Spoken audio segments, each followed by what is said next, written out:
Episode 12 की शुरुआत में हम देखते हैं मिजुकी जो राइस बॉल बना रही होती है और वहाँ पर यूमी ब्रेकफास्ट के लिए आती है। फिर वो खाना खा रही होती है और बोलती है मिजुकी से कि मम्मी मेरे बाल बना दो, पर मिजुकी कहती है कि नहीं, अपने पापा से बनवा लो। कि तभी वहाँ पर नात्सु आता है अंदर से और मिजुकी से बोलती है बाल बनाने के लिए, पर यूमी बोलती है कि नहीं, मैं पापा से नहीं बनवाऊंगी क्योंकि वो अच्छा नहीं बनाते हैं। तो नात्सु उसको गुदगुदी करने लग जाता है। मिजुकी उन दोनों को देखकर काफी ज्यादा खुश हो रही होती है क्योंकि वो काफी ज्यादा मस्ती कर रहे होते हैं और उसके मुंह पे भी स्माइल होती है। और हमें पता चलता है कि ये नात्सु का एक सपना होता है। जब वो सपने से उठता है और अपने बगल में देखता है तो वहाँ पर यूमी नहीं होती है। वहीं दूसरी तरफ हम यूमी को देखते हैं जो सोकर उठकर आती है और नात्सु को ढूंढती है, पर उसके ग्रैंड पेरेंट्स बताते हैं कि नात्सु यहाँ पर नहीं है, वो अपने ही घर पर चले गए थे, तुम्हें याद है ना। फिर हम देखते हैं यूमी को जो लेटी हुई होती है और वहाँ पर उसके ग्रैंड पेरेंट्स बुला रहे होते हैं ब्रेकफास्ट करने के लिए, पर वो मना कर देती है और बोलती है मुझे नहीं खाना है। तो उसकी ग्रैंड मदर बोलती है कि तुम क्यों नहीं खा रही, तुम्हें खाना चाहिए। फिर वो उसके चावल लेके जाके उसके राइस बॉल बनाने लग जाती हैं और उसके पास जाके बैठती हैं। फिर वो उसे दिखाती हैं कि तुम्हें ये राइस बॉल खा लेना चाहिए क्योंकि ऐसे हमें खाना खाना चाहिए क्योंकि हमें जिंदा रहना है। तुम्हें पता है ना, तुम्हारी मम्मी जब चली गई थी तो हमें भी हेल्दी रहना पड़ा था, हम भी अपना खाना खाते थे क्योंकि हमें तुम्हारी देखभाल करनी पड़ती थी, तुम्हें भी खाना चाहिए। तो यूमी अपना वो राइस बॉल खाने लग जाती है और उसके ग्रैंडपा उसके लिए थोड़े और चीजें ले आते हैं उठा के। वहीं दूसरी तरफ हम नात्सु के घर में देखते हैं जहाँ पर उसकी मम्मी आती है उसके लिए कुछ खाना लेकर। फिर वो उसे टेस्ट करवा आती है पर वो मना करता है, पर उसकी मम्मी फिर भी बोलती है कि तुम्हें टेस्ट करना चाहिए, तो वो खा लेता है। तभी उसकी मम्मी कहती है कि तुम भी पहले काफी ज्यादा अकेले हो जाते थे जब तुम्हारे पापा यहाँ नहीं थे। वो अपने बारे में बताती है अपने एक्सपीरियंस में कि जब भी तुम मुझसे पूछते थे पर मैं फिर भी ऐसा रखाती थी कि वो है ही नहीं, वो जिंदा ही नहीं है, क्योंकि मैं चाहती थी कि तुम्हें उनके बारे में पता ही ना चले और मैं भी थोड़ी बहुत अपने आप को दिलासा जीत सकूं। फिर हम मम्मू से देखते हैं जिसको यूमी का फोन आता है। वहीं दूसरी तरफ हम नात्सु को देखते हैं जो जा रहा होता है और उसको मम्मू से ने फोन कर रखा होता है और वो बता रही होती है मेरे पास तुम्हारे लिए एक मैसेज है। यूमी ने बताया है कि जो उसकी मम्मी थी वो हमेशा तुम्हारे बारे में बात करती थी, इसलिए मैं तुम्हें पसंद करती थी, हालांकि तुम यहाँ पर नहीं थे। मम्मी यहाँ नहीं थी फिर भी मैं तुम्हारे बारे में सोचती थी कि तुम यहाँ पर थे। तो नात्सु कहता है कि हाँ मैं वहीं जा रहा हूँ और मोमो से कहती है जब मेरा बच्चा चला गया था तो मैं भी काफी ज्यादा ही अकेली हो गई थी, क्योंकि फिर मैंने भी अपने उस चीज को भुलाने के लिए उन चीजों को ज्यादा पसंद करना शुरू कर दिया जो चीज उस समय एग्जिस्ट करती थी। तो तुम्हें भी वही चीज करना चाहिए, तो गिल्ट तुम्हारे पास है, तुम्हें उसे भुला लेना चाहिए और यूमी से अच्छे से बात करनी चाहिए। तो नात्सु उसकी बात को मान जाता है और वह स्माइल करता है और मोमो से भी। वहीं दूसरी तरफ यूमी को आवाज आती है डोरबेल की और उसे पता चल जाता है कि नात्सु वहाँ आ चुका है। नात्सु वहाँ पर आता है, यूमी को देखता है, फिर उसके पास जाके बैठ जाता है। वो उससे बोलता है कि मैं तुम्हारे साथ इस बुक को पढ़ सकता हूँ। तो यूमी उस बुक को साइड में कर देती है। फिर नात्सु से काफी चीजें बोलता है, उससे माफी मांगता है। वो ये भी बोलता है कि हालांकि मैं उस समय तुम्हारे पास नहीं था पर मैं तुम्हारे साथ अब रहूंगा। वो अपने एक्सपीरियंस के बारे में बताता है जब उसके पापा एकदम से चले गए थे, क्योंकि वो पहले थे पर फिर नहीं रहे थे, तो उन्हें भी काफी ज्यादा दुख हुआ था। नात्सु ये भी बोलता है कि मिजुकी तुम्हारे साथ थी जब मैं तुम्हारे पास नहीं था, पर वो हमेशा तुम्हारे साथ थी, पर अब वो चली गई है तो तुम्हारे लिए काफी ज्यादा अकेलापन होगा, पर अब मैं तुम्हारे पास यहाँ पर हूँ तो मैं वो चीज चाहूंगा कि वो उसको दूर कर सकूं। पर अगर कभी तुम्हें लगे तुम अकेली हो रही हो तो तुम मुझसे बोल सकती हो। यूमी ये बोलती है कि अगर मैं अकेली हो गई फिर, तो नात्सु बोलता है कि फिर हम हारुका के पास जाएंगे, उनके लाइब्रेरी में जाके मजे करेंगे, और अगर हारुका ही नहीं तो हम मोमोसे के पास जाएंगे, हम हर किसी के पास जा सकते हैं। तो यूमी बोलती है तो मैं जा सकती हूँ लाइब्रेरी। तो नात्सु बोलता है हाँ तुम जा सकती हो, क्योंकि मैं तुम्हारे पास यहाँ पर हमेशा वेट करके रहूंगा, अगर मैं अकेला हो जाऊँ मैं फिर भी तुम्हारा वेट करता रहूंगा। तो यूमी बोलती है उसका नेकलेस को उतारने के लिए और वो अपने नेकलेस को बोलती है कि मैं तुम्हें देती हूँ। तो नात्सु बोलता है कि ठीक है और स्माइल भी करता है। फिर वो वापस उसको पहना देता है। फिर नात्सु बोलता है अगर तुम कभी भी अकेली हुई तो मुझे बोलना जरूर। तो यूमी बोलती है कि हाँ। नात्सु यूमी के हाथ में रिंग को पॉइंट आउट करता है और बोलता है ये मिजुकी की है ना, जब हम साथ में थे तब भी मैंने देखी थी। तो यूमी बोलती है हाँ उन्होंने ही मुझे दी थी, इसका मतलब मम्मी यहाँ पर है। और नात्सु भी बोलता है हाँ वो यहाँ पर है। उसके दादा दादी दोनों देख रहे होते हैं, वो काफी ज्यादा ही रिलीफ महसूस करते हैं। फिर नात्सु यूमी के कलर्स वगैरह समेट रहा होता है कि तभी उसकी दादी पूछती है कि तुमने लंच कर लिया है, पर नात्सु मना करता है और यूमी की दादी उसे राइस बॉल पकड़ाती है। फिर वो खड़े होकर खाने लग जाता है जिसकी वजह से उसे डांटने लग जाती है। फिर यूमी की दादी कहती है कि अगर तुम्हें हेल्दी रहना है तो तुम्हें हमेशा खाना रहना चाहिए, कभी भी अपने स्किप मत करो, अगर तुम्हें यूमी का हमेशा ध्यान रखना है फिर उसके साथ रहना है। फिर वो खाना खाने लग जाता है। फिर हम नात्सु और यूमी को देखते जो जा रहे होते हैं उसी फोटोशॉप की दुकान में। जब वो फोटोशॉप वाला यूमी को देखता है तो वो काफी ज्यादा खुश होता है और यूमी उसे वो रील पकड़ा देती है और बोलती है इसको निकालने के लिए। अगली पल हम नात्सु को देखते हैं जो फोटोज दिखाता है यूमी को उसकी मम्मी के साथ की, और वो दोनों भी साथ में होते हैं। यूमी फोटो को देख के काफी ज्यादा खुश होती है कि तभी नात्सु को फोन आ जाता है उसके ऑफिस से और वो बोलता है कि मुझे अभी ऑफिस जाना पड़ेगा। तो यूमी बोलती है कि अच्छा ठीक है आप चले जाओ। नात्सु बोलता है कि चलो मैं तो लाइब्रेरी छोड़ देता हूँ, पर यूमी बोलती है कि नहीं मैं यहीं पर अकेले रह लूंगी। तो नात्सु बोलता है कि अच्छा ठीक है, पर वो एकदम से बोलता है कि नहीं हमें दूसरे के ऊपर निर्भर रहना चाहिए। कि तभी हम देखते हैं बेल बजती है और हारुका ये होता है। नासु उसे अंदर बुला लेता है, उससे थैंक यू बोलता है उसकी देखभाल करने के लिए। फिर वहाँ से वो चला जाता है तो हारुका यूमी की तरफ देखता है और बोलता है कि तुम्हें नासु से ये सीक्रेट रखना है क्योंकि मैं तुम्हारे लिए केक लाया हूँ। और यूमी बोलती है हाँ ठीक है, और वो काफी ज्यादा खुश होते दोनों के दोनों।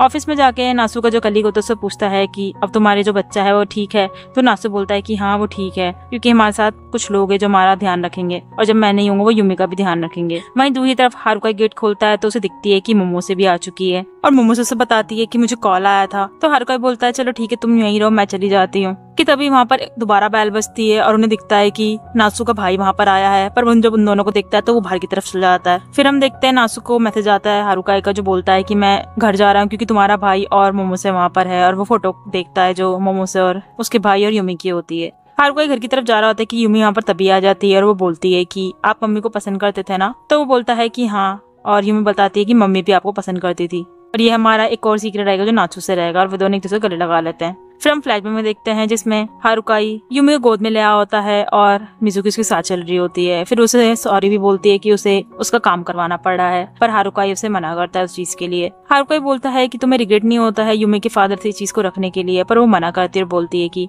मैं लाइब्रेरी में रहती हूँ तो मुझे काफी ज्यादा ही ठीक लगता है यहाँ पर, और इसी वजह से मैं तुम्हारे साथ भी मिल सकी हूँ। तो हारुका भी यही बोलता है कि हाँ बात है, और ये हंसने लग जाते हैं। अगले सीन में हम मोमोसे को देखते हैं जो यूमी को कंबल उड़ाती है क्योंकि वो सो चुकी होती है, और वहाँ पर नासु का भाई भी होता है। वो दोनों फिर बात कर रहे होते हैं नासु के बारे में भी, और वो उसे थैंक यू बोलता है यूमी के साथ रहने के लिए मोमोसे को। फिर हम फ्लैट में देखते हैं जिसमें मोमोसे सो रही होती है कि तभी उसे दिखता है कि नासु सामने है। वो उसे सॉरी बोलती है कि सो चुकी होती है। फिर वो बोलती है कि मुझे लगता है मैं काफी ज्यादा लेट हो चुकी हूँ तो ट्रेन जा चुकी होंगी। तो नासु बोलता है हाँ ये बात तो है। तो वो खड़ी होकर वहाँ से जा रही होती है, और उनकी कॉन्वर्सेशन लगता है कि वो उनका अभी स्टार्टिंग वाला ही रिलेशनशिप चल रहा होता है। तो वो जूते पहन चुकी होती है तो वो वापस से मुड़ती है और बोलती है कि मुझे लगता है कि शायद जो ट्रेन है वो अभी लेट ही आ रही होगी, तो मैं यहाँ पर कुछ टाइम के लिए रुक सकती हूँ। तो नासु बोलता है हाँ तुम रुक सकते हो। दोनों स्माइल करते हैं एक दूसरे को देखकर। फ्लैशबैक खत्म होने के बाद हम देखते हैं मोमोसे को जो वहाँ से आ रही होती है, उसे सामने नासु दिखता है। उसे हाई करती है और वो ये भी बताती है कि यूमी सो चुकी है। तो नासु बोलता है चलो ठीक है। वो जा रही होती है तो नासु बोलता है चलो मैं तुम्हें छोड़ देता हूँ।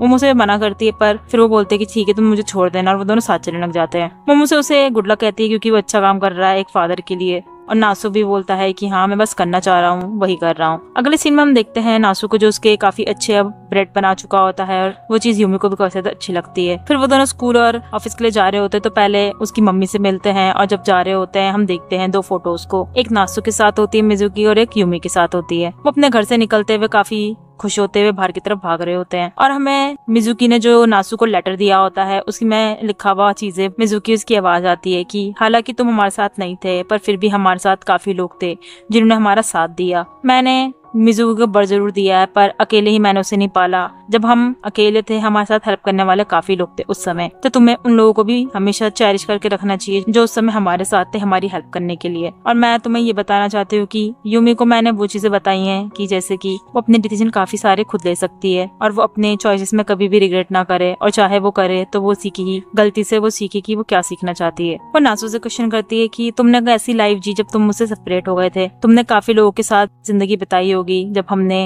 एक दूसरे सेपरेशन हो गए थे, और तुमने काफी लोगों से मिले भी होगे, तो तुमने उन लोगों को भी पसंद करना सीखा होगा ना। तो हमारे से तुम्हारा कोई भी मतलब नहीं था उस समय, पर इसका मतलब ये नहीं कि तुमने उन चीजों को खो दिया है या फिर मुझे और यूमी को। तुमने उन लोगों से अलग फीलिंग सीखी होंगी जो तुमने हमारे साथ नहीं सीखी, या फिर तुम हमारे साथ वो फीलिंग सीखोगे जो तुमने उनसे नहीं सीखी। मैं चाहती हूँ कि तुम अपनी जिंदगी में वो चीज को या फिर उसको ढूंढो जिसके साथ तुम काफी ज्यादा ही खुश रह सको, और मैं ये भी चाहूंगी कि वो चीज यूमी को भी काफी ज्यादा अच्छी लगे या फिर वो उससे खुश रहे। फिर हम देखते हैं यूमी को जो नाकर आती है तो नासु उसके बालों को सुखा रहा होता है। जब नासु यूमी के बाल सुखा देता है यूमी बोलती है कि मैं भी आपके बाल सुखाऊंगी। वो काफी ज्यादा खुश होते हैं। वो दोनों सो भी रहे होते हैं एक साथ, और हम देखते हैं वो दोनों मिजुकी के लेटर को पढ़ चुके होते हैं। नासु पूछता है यूमी से कि तुमने कितना ज्यादा समझा इस लेटर को पढ़ के, तो यूमी बोलते हैं मैंने आधा ही समझा। तो नासु बताता है कि मम्मी ने ये लिखा है कि वो तुम्हें काफी ज्यादा ही प्यार करती हैं, और अगर तुम खुश रहोगी तो वो भी काफी ज्यादा खुश रहेंगी। तो यूमी काफी ज्यादा स्माइल करती है और नासु भी। फिर यूमी वहां से चली जाती है तो नासु उसको फोल्ड कर रहा होता है कि तभी पीछे की तरफ कुछ और लिखा होता है। अगले पल नासु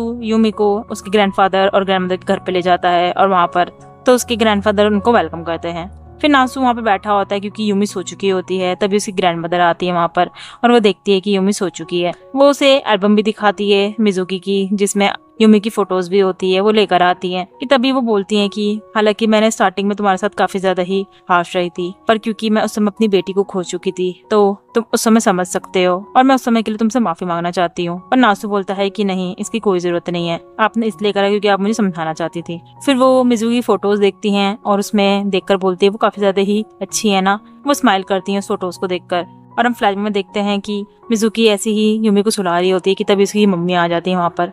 फिर मिज़ुकी अपनी मम्मी से बोलती है कि मुझे लगता है मैं काफी ज्यादा खुश हूँ क्योंकि मेरे पास यूमी है, क्योंकि वैसे मैं बिल्कुल भी मरना नहीं चाहती हूँ, पर अगर मैं इमेजिन करूँ कि मेरी बेटी कभी मरेगी और मैं अकेले कभी भी ऐसे रह नहीं पाऊंगी, पर यूमी आपके साथ रो के साथ रहेगी। फिर यही सोच मैं आपके बारे में सोचती हूँ कि आप मेरे बने अकेले रह जाओगे। उनसे माफी मांगती है पर मैं आपके लिए यूमी छोड़कर जा रही हूँ।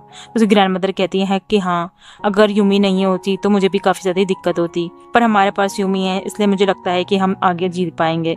और वो दोनों फिर बातें करने लग जाते हैं जिसमें एक दूसरे के साथ वो काफी हार्टफुल बातें भी करते हैं। फ्लैशबैक खत्म होने के बाद हम देखते हैं नासु और यूमी को जो बीच में चल रहे होते हैं और यूमी आगे तरफ चल रही होती है, नासु उसकी फोटो क्लिक कर रहा होता है और हम देखते हैं मिज़ू की आवाज जिसमें उसने लास्ट में लिखा होता है कि तुम्हें क्या लगता है कि जो समुद्र है वो कहाँ से चलता है। मुझसे एक बार ये यूमी ने पूछा था, मैंने बस यही कहा था कि जो स्टार्टिंग होती है वो चलती रहती है क्योंकि उसका कोई एंड नहीं होता है। हालांकि तुम कभी उसके पास नहीं थे पर तुम्हें कभी एक पॉइंट पर उसका फादर बनना ही था, और हालांकि मैं तुम दोनों के साथ नहीं हूँ पर मैं फिर भी यूमी की मम्मी ही रहूंगी। फिर यूमी आगे चल रही होती है और वो नासु को दिखा रही होती है कि हाँ मैं मम्मी के साथ यहाँ पर आया करती थी, तो नासु ही बोलता है हाँ ठीक है। यूमी आगे चल रही होती है कि पीछे मुड़ के देखती है तो नासु बोलता है कि मैं यहीं पर ही रहूंगा और वह स्माइल करती है और आगे चली जाती है। फिर हम यहीं देखते हैं कि हमारी जो सीरीज थी उसकी स्टार्टिंग कैसे मिज़ुकी और यूमी के साथ हुई थी और एंडिंग हमारे नासु और यूमी के साथ हो रही है वही बीच पे चलते चलते। तो ये थी सीरीज की एंडिंग। आपको कैसी लगी कमेंट में लिख के जरूर बताइएगा। आपको अगर ऐसी ही और भी अलग अलग सीरीज या फिर मूवीज कुछ देखनी है तो उनके नाम जरूर कमेंट तो हमारे चैनल को सब्सक्राइब करें और लाइक करना ना भूलें। इस पूरी सीरीज के एपिसोड देखने के लिए राइट क्लिक करें एंड चाइल्डहुड फ्रेंड्स की लव स्टोरी देखने के लिए लेफ्ट क्लिक करें।